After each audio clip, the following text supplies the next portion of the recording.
Welcome to the Women in Process Mining online event series. We're so glad you could join us today for our special International Women's Day event this month. Process mining, as you all know, has been transforming the way that businesses operate for more than a decade. We've been accelerating digital transformation, optimizing processes, and driving real innovation.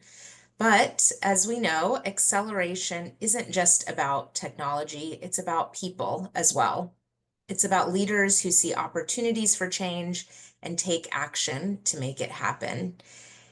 And even with that in mind, we know that change doesn't just happen on its own. It takes bold decisions, the right advocates, and a willingness to challenge the way things have always been done. And so that's why I'm excited for today's conversation. In the spirit of International Women's Day and this year's theme, Accelerate Action, we brought together today an incredible panel of women who are doing just that, accelerating action. We have experts who are pushing the boundaries of process mining and process optimization in the industries that they're in, and those that also just bring a global perspective on leadership and transformation so that we can learn outside of our industry as well. So in our talk today, we're going to explore how women are shaping the future, not just, again, in process mining, but overall in this industry and beyond, how we lead, how we innovate, and how we can drive meaningful change together and individually in our organizations. Let me introduce you to each one of our panelists so you know a little bit about them before we dive into the discussion today.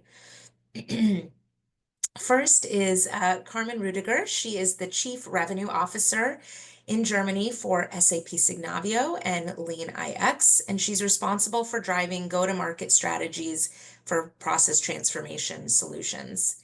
She spent her career helping businesses transform the way they operate and is a firm believer that technology alone isn't the answer. It's about people, leadership, and having the courage to challenge the status quo. Thanks for being with us, Carmen.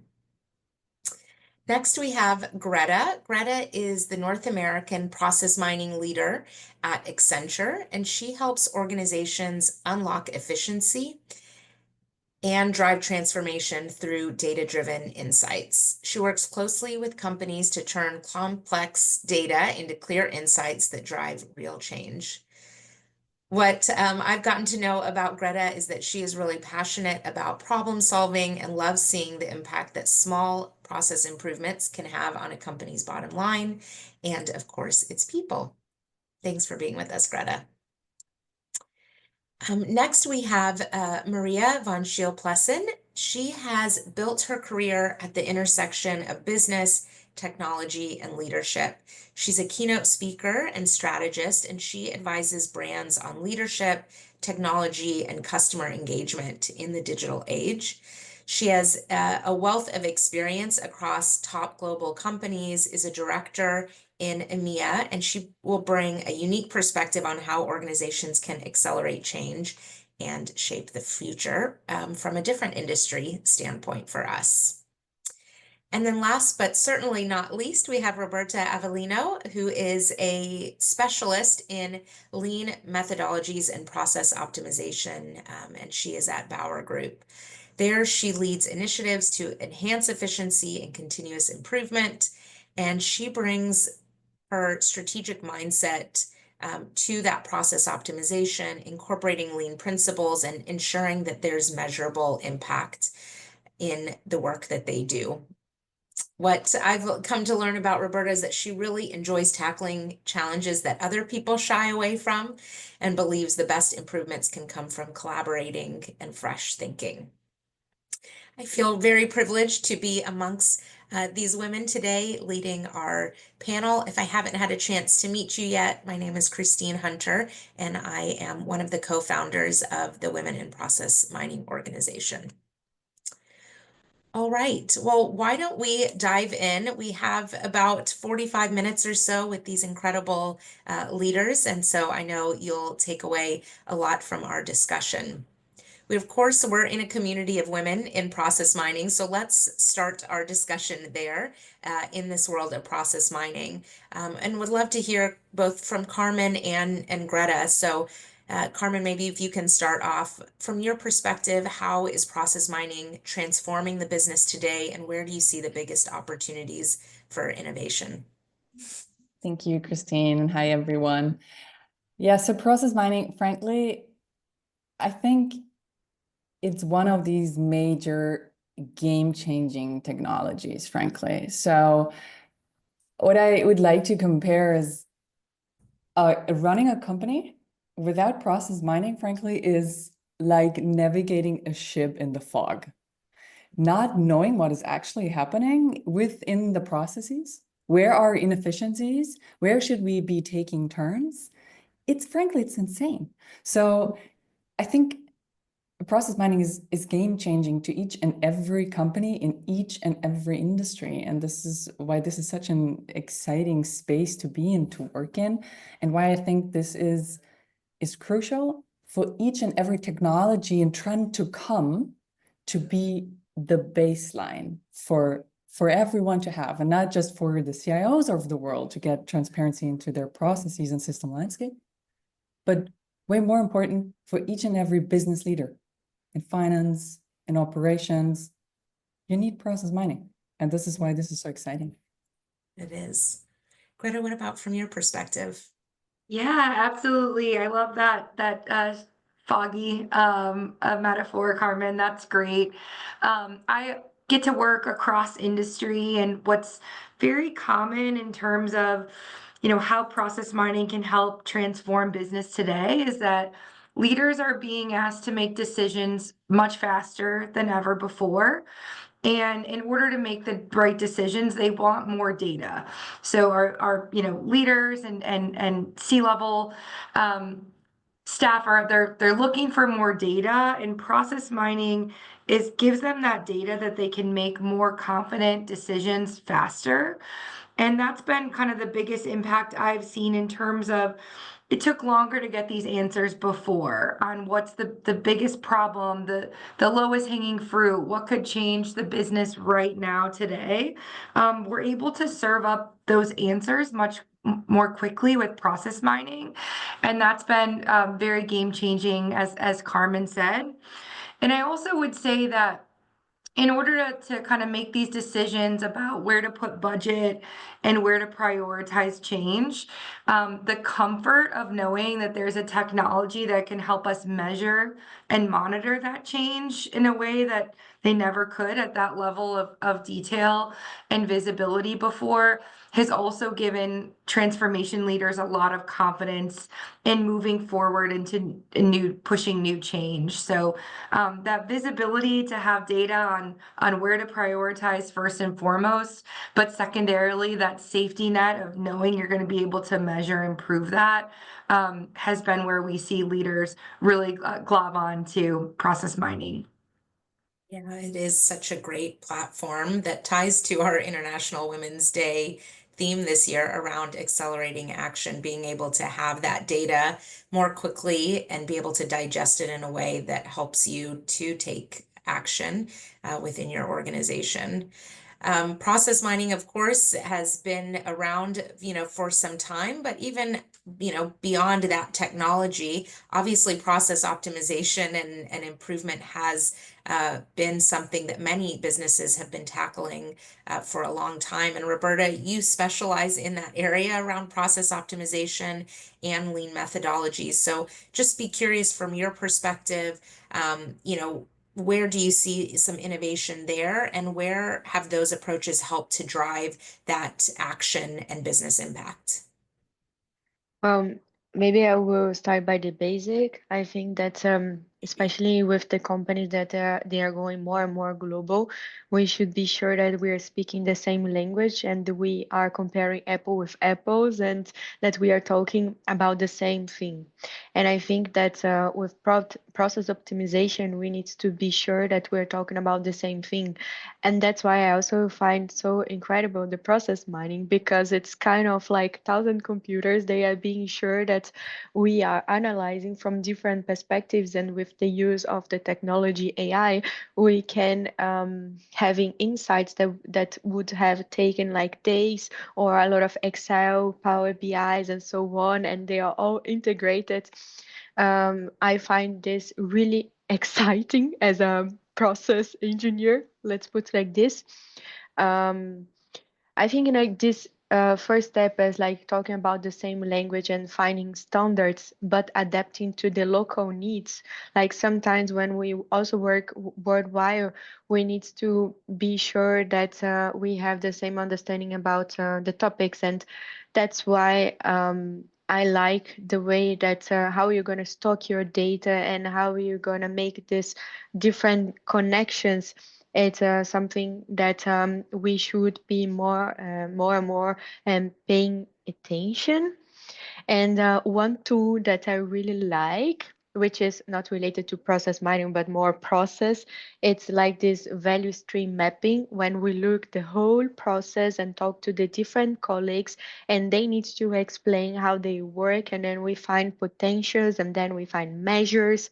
And this is something that I really like working with because first you look at the process with different perspectives with the expert from each department, and then you find the potential and you work on the measures and follow up with the expert, and you can really see that a drop in ocean can make a difference because sometimes in our daily work we are so used to see that process and do that way that we sometimes are not even um, uh, challenge the status quo of what we are doing and how can we make this better because we are in operative mode and not re-challenge ourselves. And I think that um, process is everywhere, even for ourselves. So that's why I'm so passionate about all the incredible things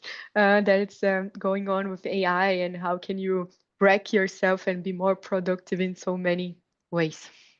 Yeah, there's so much innovation coming in that. We'll definitely get to the topic of AI in our discussion too. You can't uh, really join a business webinar, I think, today without having some sort of content and context around that. As you said, Roberta, just such a great synergy if you think about the overall areas of process optimization and how you drive value and what process mining can do to accelerate that output that you're looking for.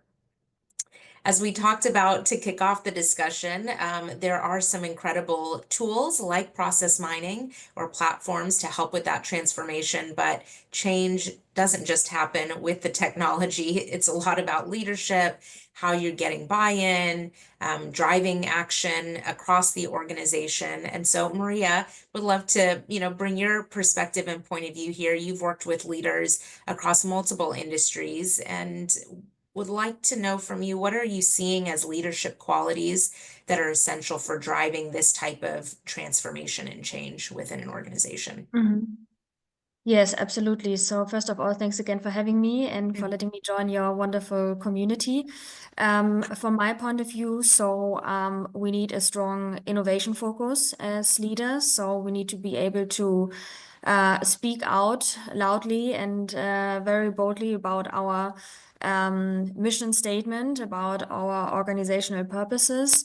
At the same time, also, we need to be risk takers because we do see it a lot in corporates as well, especially when times are tough and budgets are being cut.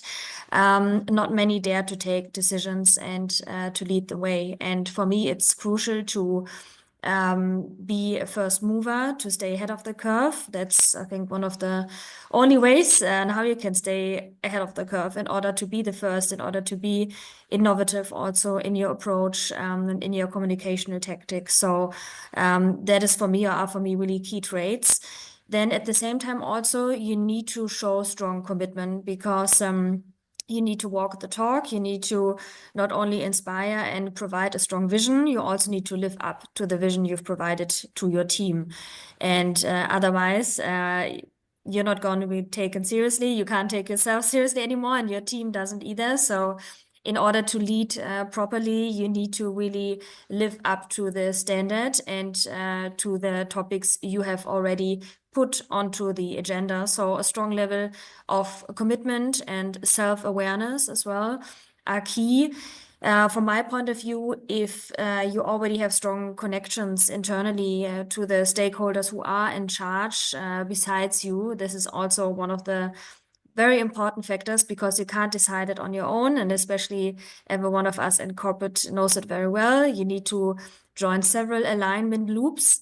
And I'm a big fan of alignment over agreement. So I'm happy to align with someone, but I don't need to get agreement from everyone, because if I have a strong vision and idea, I need to consult my key stakeholders and then also move forward. So the stronger your internal connections, your stakeholders, your network are, the better as well. And these, I would say, from my point of view, are really the key traits and also areas to ensure you have them covered when you want to act as a strong leader.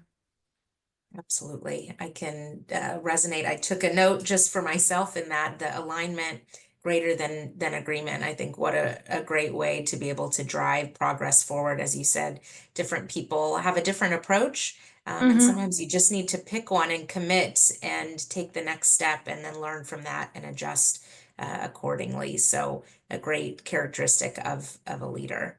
Gretta, you work with a number of different, clients across different industries. So hearing a little bit of what Maria said around those leadership qualities, how do you see that playing out back in the world of process mining, if you will? What are some roadblocks that people face when they're going through change? And how do you see the best of the best rise Yeah. up? Absolutely. I think one of the hardest things is getting that alignment. So I think it's I also wrote that down, Christine, that agreement doesn't always happen, but we can certainly get to alignment. And I think that leaders they need more data, right? So I think getting as much data as possible in that's going to increase alignment rapidly. And I think that everyone has their own priorities right now, and I also see leaders being hit with ensure we're doing something with Gen AI across all functions, and that we're using more of new technology that's coming out, and they still have all their BAU responsibilities that haven't gone away. So getting as much data as possible in terms of really where the business is at the most granular level, which is what we do with process mining day to day, is really supporting that alignment and also making it more future proof as well. So I think that enterprise performance has just become a lot more top of mind, needing that monitoring and measurement. So across every industry, having more data and having a way to really measure change has been top of mind for us on what we call, the reinvention journey. Makes sense. Makes a lot of sense. Carmen, what about you? I know that in the work that you do, you probably have to gain a lot of alignment. How do you tackle getting buy-in and securing that leadership support? Actually, we already heard a lot of very good points that you can transfer to a very broad spectrum of situations of life. One thing Greta just mentioned is gathering data, understanding the situation, understanding other people's situation. So what situation are they in? How will they be impacted by the idea that I have, the thing that I want to do, the thing that I want them to convince about? So collecting data, being conscious about the situation. And then what Maria said, getting the right alliances, getting alignment, not necessarily agreement on everything. You can agree to disagree, but getting the right alliances and getting a proper alignment on where you want to go, how do you want to get there? And then probably the third thing is being empathetic about what does change mean to the individuals around you, to your direct reports, to your management, to probably people who are indirectly affected. Be mindful about it and be empathetic about it. and tackle it the right way. Show them what implication the change will have on them and get them there in their minds first. And also show them the implication of doing nothing. And then get this value proposition of your idea transferred to them. And this is where you have most of the people. And I think that's the three main pillars, I guess. Get alignment, get data, and be a little empathetic. I think the empathy piece is like cannot be underscored enough. If you've joined a previous webinar, you probably heard this from me, but I read an article in a Harvard Business Review a few years back, and it talked about what are some of the characteristics of the next wave of leadership that are needed, and empathy was high on that list, one of the top things to really understand. And certainly as you're going through change, how do you what's the impact on it, and also to recognize that people just have different responses to change, and it's typically just based on their own personality and what their life has been like. And so I think also that kind of integration of recognizing people bring their whole selves to work. Yeah. I think a lot more now than maybe before, where you really could have this distinct separation of your work self and your personal self. There is quite a bit of this, you're bringing your whole self, and so however you show up influences how you respond to change, embrace it, etc. I couldn't agree more, especially in a surrounding where you want to have people working wholehearted and being convinced of purpose.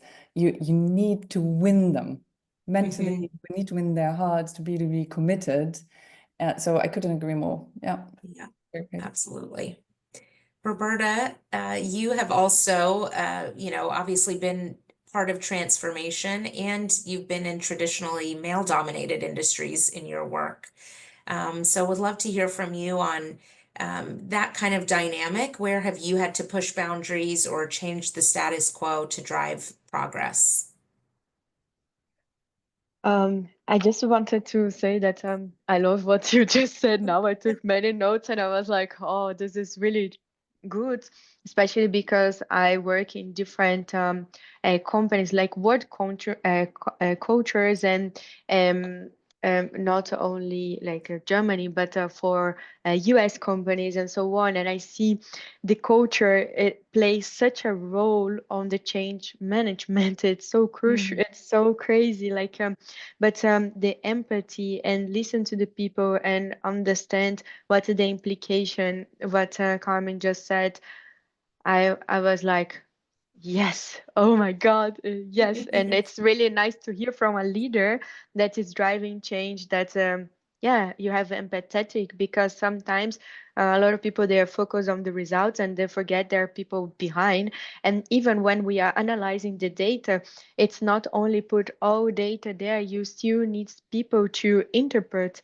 And the more different people that can interpret the data, the best algorithm you can build up. So this is also something that I also like, the diversity of the perspectives, and especially now that we are working now, yeah, in a global, we are global companies, and we of course need to take into account the locals, but we need to play bigger, especially the competition grows so fast and the advancement of the technology. How can we evaluate our data better, create a better algorithms and so on, and be forefront of what's going on?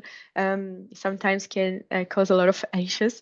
But just to come back to the mayor environment, because I also prepare, I also thought about a situation.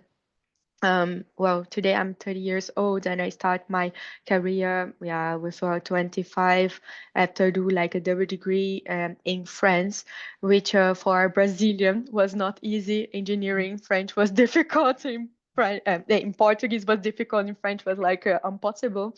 But I thought the most difficult thing was just to thrive in this diploma. But for me, it was everything that came with, and um, And everything that I believe that was correct until now was so vulnerable when I changed my country. And it might be that many people are in this situation now that they are really struggling with thinking about going abroad, or they are abroad that living the dream, but they are not adapting so much, or they are in a company that they were so enchanted, and when they are in, they're like, oh, I cannot change anything, because change takes time, and we also need to understand this. But one thing that really was a game changer for me was to find my own voice. So when I joined Audi with more or less 25 years old, of course I was like triggered by imposter syndrome, and I was the first woman in the story of my department, in the methodology in this department, and I need to tell the people in production how they would build up the parts in the car, knowing that I was not a specialist on these parts. Like my colleagues, they had the double of my age, and they knew like all parts by the heads. They knew like that this part da, da, da, da, like machines, and I was like, oh my god. And and they were of course coaching me how to behave, like you are the responsible for the methods, you should go there in production and tell them how to build up the parts. But I mean, I am not so handy, I don't do this screws things at home or whatever. And I was like, imagine like a blonde girl, 25, coming to an old guy and said, you should screw like this. And the guy looked at me and I, yeah, thank you, bye. And just ignoring totally. And one thing that I did that really helped me, it was to find my authenticity and the things that I was really good, and don't try to copy others, but really use in an intentional way my talent. So one of my talents is the communication, and I'm empathic person. I really like people. Some people hate people. I like people. So I have so much patience. I like to be in contact. And I said, okay, I need to use this in my favor. So my colleagues, they were telling me, don't go in production, don't talk too much with people, because every time that you go there you have a problem, and they always tell me problems and blah blah blah. And then I was doing the opposite. I was always there, and I was always starting by the why and understanding. So like when we are doing the change management, I was understanding the implications and say, okay, we have the same objective because we're in the company, we're not in an NGO. So I have an objective, you have an objective. We need to make this work together. I'm not here to tell you what to do, but we need to work together to make it work. And then my approach, I got a really good result with this change communication as well in my own way of being. Then some months ago, some months after, my colleagues asked, how did you make it? Because you increased like 12% on the productivity, because they were so much criticizing like this Eng approach, which is like being close to the people, that I just ignore and say, actually, I need to be myself and I need to use my talents.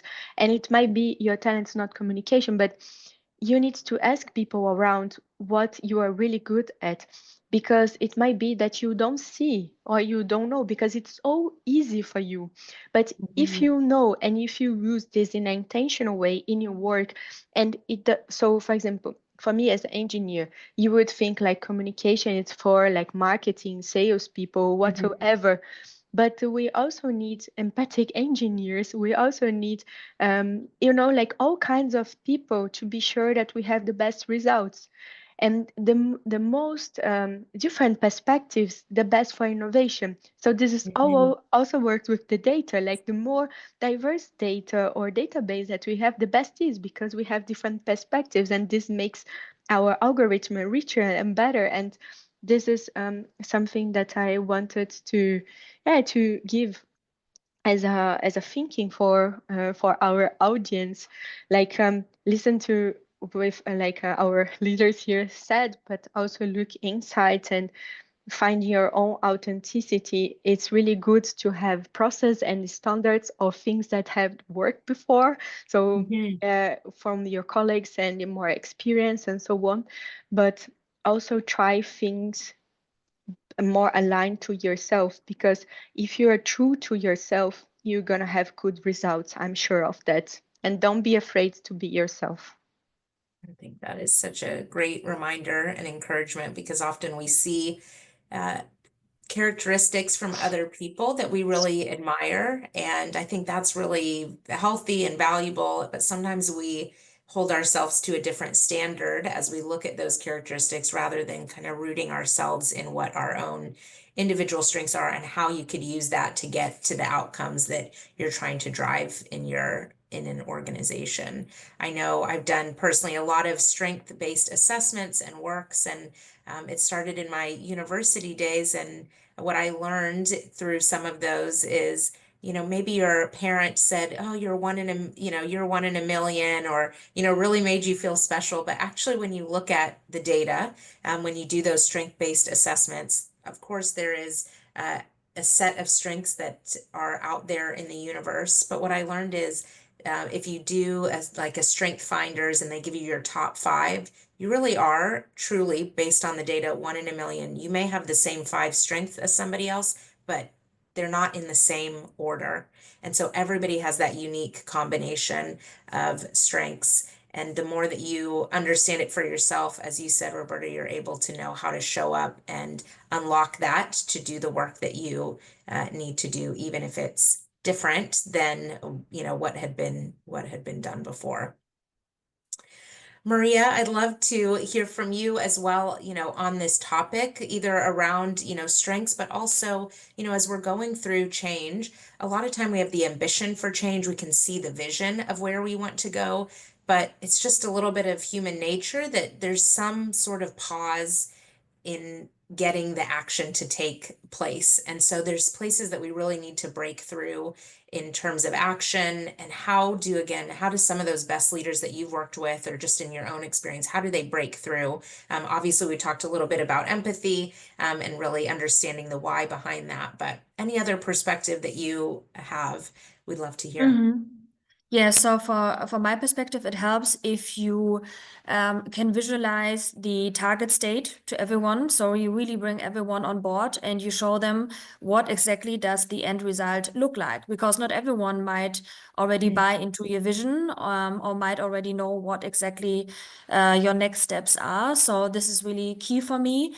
Then also always break it down to a very simple approach. So we already heard before, if, for example, you talk about data and insights, right? Data and insights are very clear and straightforward language. It's not about personal taste. It's really about giving data points. And in order to do that, you need to gather the right data and information across the organization. And here, this is one of the key points where often there's already some struggle, because you might not have the right tools in place. You might have different setups also from market to market, country to country. So also here, this is really, really key in order to speak the same language, and also turn down any barriers you might have and you might see. Plus also an approach, and again, going towards risk assessment. So some leaders are very risk averse, but again, I really think it's key to make the first move, to make the first step into already suggesting what the future could look like. And this is also one of the key traits. Absolutely. I think having that shared vision is a way that you, again, kind of get the alignment that you were talking about a little bit earlier. Mm-hmm. Greta, anything else you want to add from your point of view, again, around how do you bring people along on that journey, especially in the world of process mining? A lot of times we're starting with insights, but we don't want it to stop there. We actually want them to take action from the insights that they're seeing. Yeah, absolutely. And I think democratizing that data, it's going to be a little bit persona based, right? So executives are looking for a different view of process performance compared to those that are maybe executing the process day to day. So I think personalizing that data in a way that you can have kind of both that top down and bottoms up support across the organization is really important, and also making it positive. I think that change is, it's because something could be better, but making it positive in a way. And I had the pleasure of working with a client recently who they're very focused on, it's a consumer products company. They want to make people happy, and they focus on making their employees happy as well. And when we found out kind of all of the inefficiencies were not due to system complaints that folks had, but they were actually due to people not following the process. So what they did is we kind of took the process data, we took the designed process, and we said we're going to have kind of a leaderboard for what individuals are following the process the highest percent of the time. So instead of making that a negative and kind of showing who's violating the process, making it as a leaderboard on who's most compliant, what functions are most compliant, and who's making the biggest leaps. I feel like that was just a way for change to catch fire in a new way, right? Just kind of gamifying, following the process, versus making that a negative. So I think also fitting into your culture, in this case, the culture was very positive, but fitting that process inefficiency and monitoring into a positive leaderboard way versus just making that kind of more fear-based. We need to change this or else. Yeah, that makes sense. I know Roberta talked about more kind of, if you will, different cultures, but also, as you said, Greta, to be conscious about what is the company culture that you're in, especially as, all of us have been in different companies before, and it is very different. It is often, a kind of a combination of different things. So really understanding how that particular company culture is and how they'll respond best and get on board. Can I just add Sure. something Yes. on this topic? I see that you're dry. So, for example, you are a boat, and sometimes you are the most technological boats full of buttons and so on, so sophisticated. But you are in an ocean, which is the politics and how you behave in the company. And it might be that your boat is super good, but it's not adept to that ocean or that waves and so on. And then sometimes you need to think if that these waters are good for you, for your boats, and it's mental health and everything, and you can see, okay, how am I and how is my company, and is the company where I'm in or the department supporting me, I'm feeling good, I'm serving with the best that I have within, or I don't have space, I feel suffocated. And sometimes is the if is sometimes you can also change, and you need to have like this thought to say, okay, now it's time for change, and then take the courage, because we are amazing and we deserve to be in a place where we feel good. And then this also triggers the positive, yeah, the positive vibe that we need. And of course, not all days are good and not all days are bad, but we need to have an average positive to drive. Otherwise, it's just not good. But sometimes it's good, some change, and this in this like a change that we have in the moment. Um, People are so afraid to lose their jobs or to do something new that they forget like the beauty of learning or for reinventing, of upskilling. So this is also, and but I really took the note about Carmen to said like show the good thing about this change, and also if you don't change, what happened with you, and like put people in perspective and take them with you. It's also something that I really find nice. Yeah, absolutely. Well, Roberta, helped us to get to the next topic, which is a huge area of change in AI, and we talked about it a little bit at the beginning. So I want to use what you just shared, as a segue of what a new frontier we're on of learning around AI and how we can incorporate it into our day-to-day lives. I know that, I use it in my personal life. I'm seeing it more in my professional world as well. Carmen, would love to hear from you around how you're seeing AI intersecting in the world of process mining. Where do you see where it can accelerate more action on top of what's already happening? Happy to. Yeah. So AI, I think we're just at the very, very, very beginning. I mean, and you see how crazy fast that changes. I mean, 5 years ago, large language models, no one knew about it, and now it's top of mind for everyone. So I think we're just in the very, very beginning, and it's going to be super, super, super fast. So I recommend everyone here in the call get familiar with it. Use it in your daily life, read about it, listen to podcasts. There's so much happening, and this change is going to be massive. So now we're going to see AI being part of applications. So be it in your personal life, being like just a co-pilot or something like that. You see it in software applications where it just helps you being faster, where you can put in natural language that translates into transactions or whatever. And this is what we also have in process mining, right? So using AI to identify inefficiencies or give improvement opportunities. But this is, from my perspective, just the first step. And probably some of you have heard the Microsoft CEO talking about AI and how AI will most likely kill SaaS. And this is a huge statement for a SaaS CEO to say that SaaS is dead. And why is that so? At the end of the day, we're going to move to a reality where AI is going to be taking over most of the application landscape. So in a couple of years from now, maybe 5, 10, 50, who knows? There's going to be agents and robots taking over most of our work, most of these transactions that you will just tell the robot to do, and they're going to do the transaction. So a lot of the software is going to be taken over from an agent. And this is why I think that process mining is now using AI, but at the end of the day, process mining is a stepstone to enable an even broader usage of AI. Because if you want to train an agent to take over actions and processes, you need to train an agent. So you need to train an AI. You need to train them on the best possible processes. And how do you get the best possible processes? With process mining.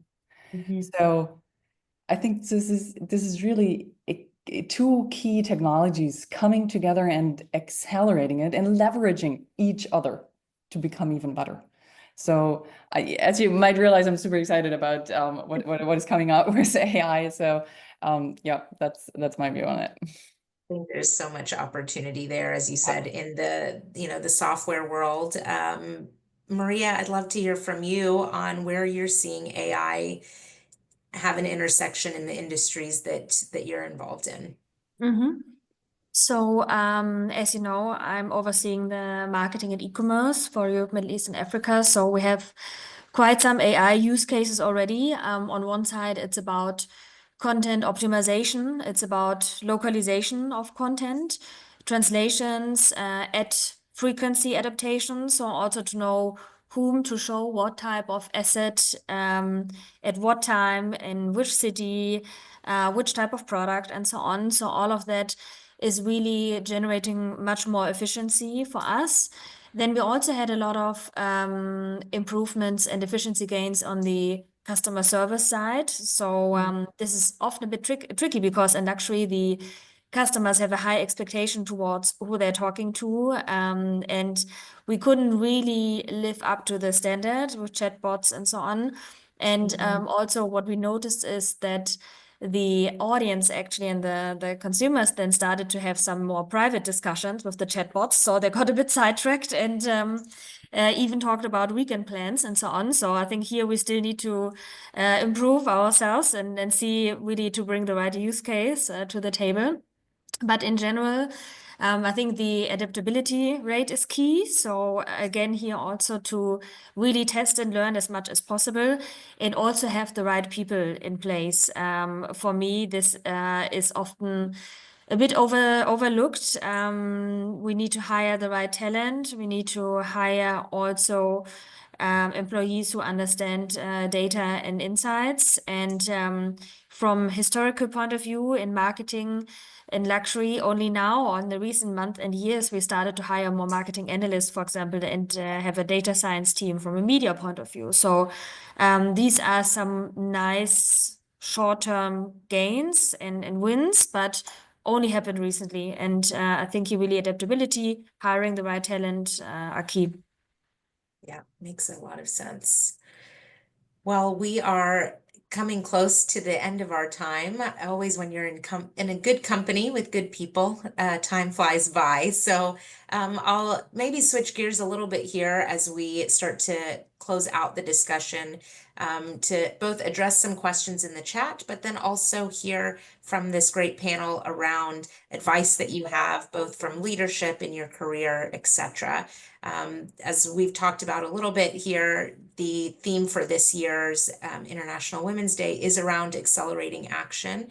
And so I'd love to hear from maybe two of you around what is some advice that you would give to women that are looking to step up and drive change in their organization. And we also had a question in the chat that was around imposter syndrome. So if you could think about that in that context too, because obviously that can be a factor when you're getting ready to lead and drive change. So any advice that you have as it relates to that?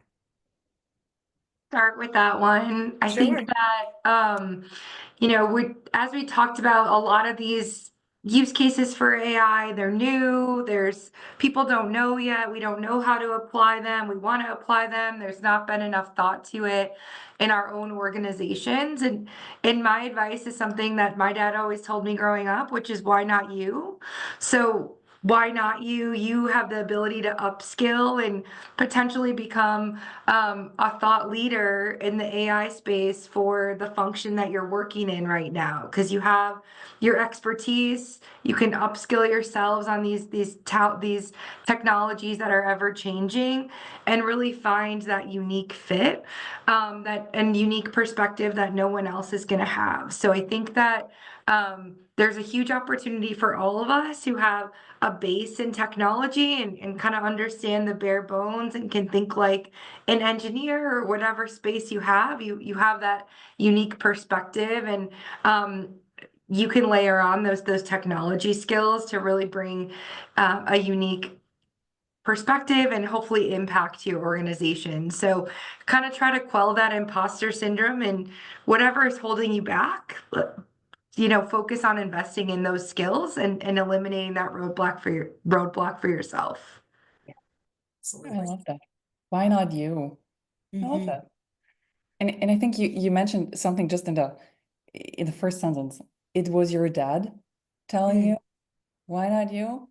And I think this is super crucial. So we all need someone to lift us up once in a while. So build a strong network, not just professionally, but also for you privately. Because for all of us, and believe me, for all of us, no matter how seasoned the leader is, we all have these days and these moments where we question ourselves, where we're super nervous, or we feel like we can't handle it, or we're not up for the challenge. And it's so valuable to have someone to go to and tell them wholeheartedly, I'm afraid. I don't know how to tackle this. I don't feel like I can do this. I feel like I failed. And it's very important you have the network professionally, but also privately, to coach you through these situations. So on the one hand, it's yourself, it's within you. Look into the mirror and ask yourself, why not me? But also get someone to tell you you're fabulous, because you are. And we all need this once in a while to get this pat on the back. It's like, you're fabulous. Go for it. You can do this. So this would be my advice. Get this network. Get it professionally, but also get it privately.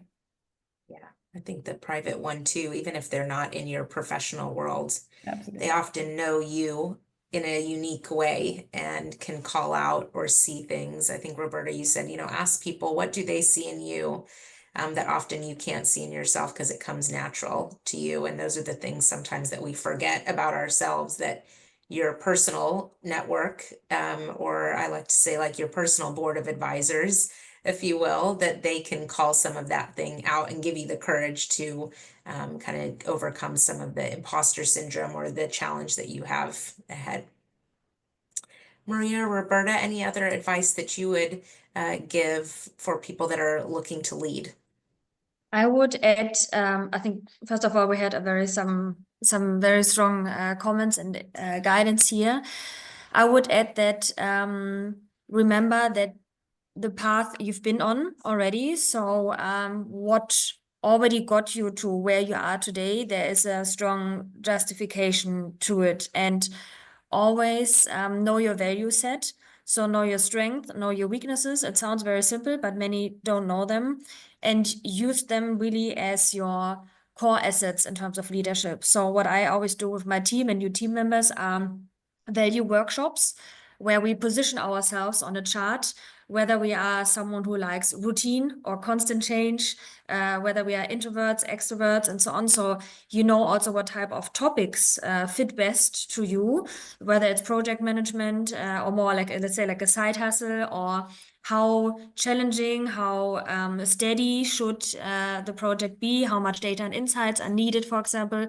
So map yourself, know your strengths, weaknesses, your value set. And this is for me always a key reminder in any type of meeting. And I have a lot of meetings where there's only men, and men have a strong attitude already. And I wish all of us would have this attitude entering a meeting right away.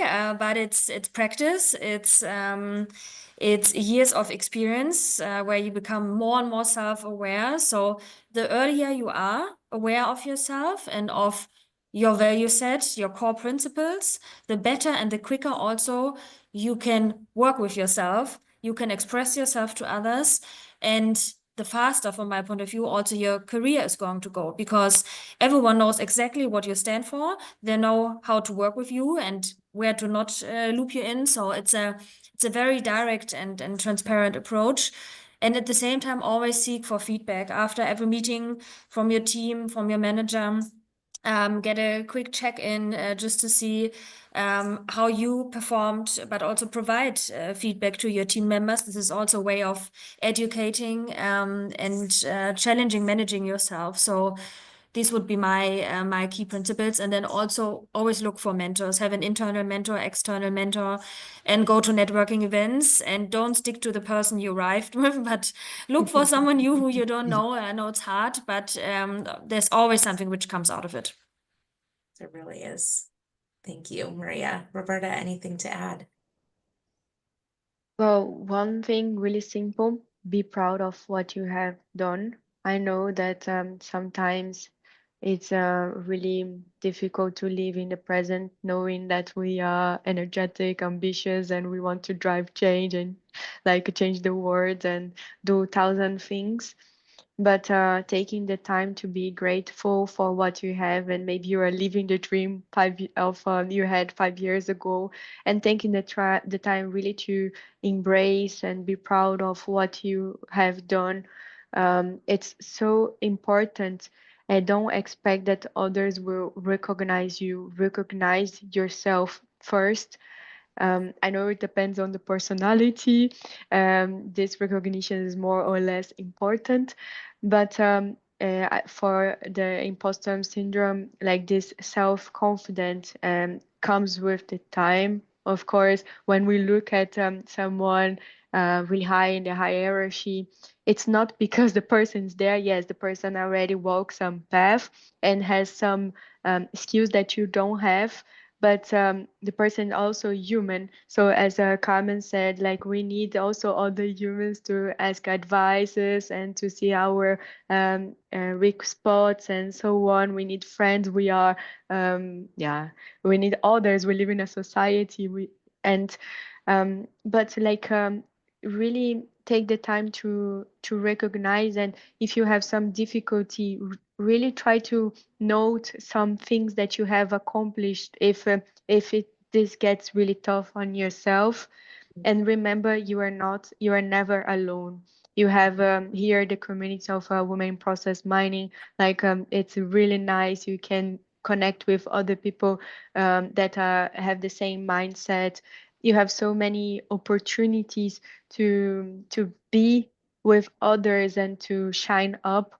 Don't lose the opportunity and don't compare yourself to others. Just recognize what you bring and be your first sponsor and a cheerleader. Absolutely. Thank you, Roberta. I'll just add one thing to that I've gotten as advice from mentors in my life, which is if you're in the room, you're meant to be in the room. You already have a seat at the table. So if you're on the call, if you're literally in the physical room, if you're invited to the meeting, you're there for a purpose. And so you can be confident in using your voice in that environment. If they didn't want your perspective, you wouldn't be there. And so I think that sometimes can give a little extra, boost of confidence as you go into those, arenas. Well, I know we are right at time, so I'll end with the last rapid fire question for everyone on the call. What is one word or phrase that captures your perspective on the future for women?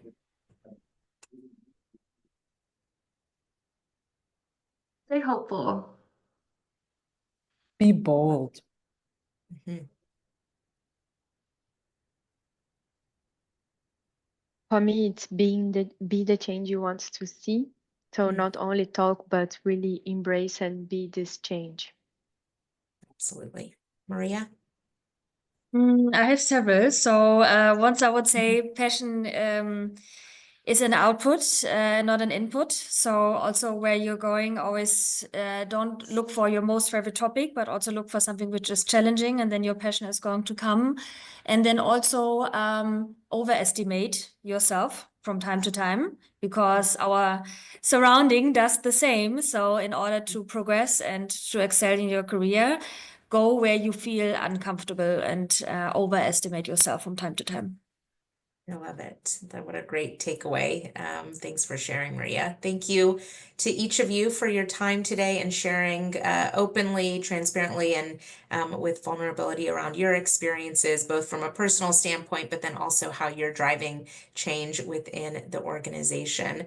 We love to have these conversations, and we do every month in our online event series. So we hope that you will join us again in the future for an event.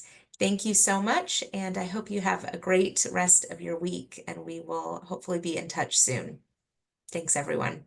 Thank you. Thank you, Bye-bye. guys. Bye-bye.